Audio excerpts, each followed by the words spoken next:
Start down here. We're just going to start working our way up. You don't want to pull out all of this because as soon as you're done, he's not going to be able to feel his toes, right?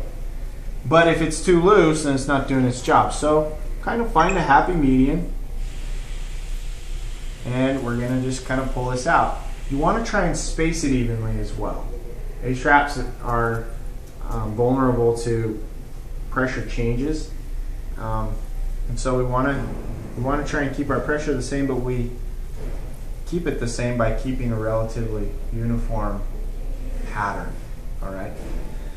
So again, just like tape, we don't want to force this to go someplace. Otherwise, it's going to wrinkle up and kind of be a mess.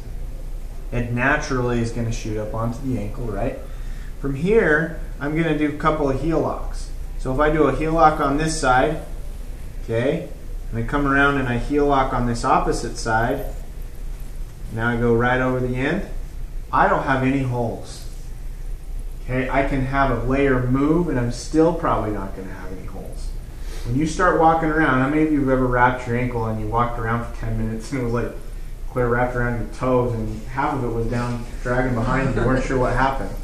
Okay, that happens because these things will shift. If you do it this way, it's not going to come apart. All right.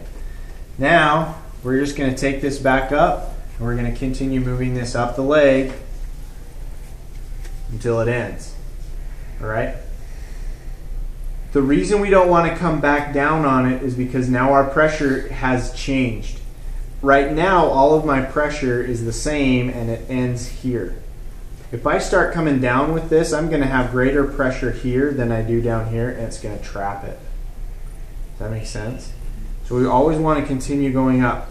The next closest lymphatic collection area for an ankle sprain is where? Behind the knee. Okay, this is your next biggest collection site. You have them all over. But when you jack your ankle, you probably jacked up those lymph sites in your ankle. So we want to push this fluid as close to that next collection site as we can. All right. Any questions on how to do this? Pretty easy. All right. The big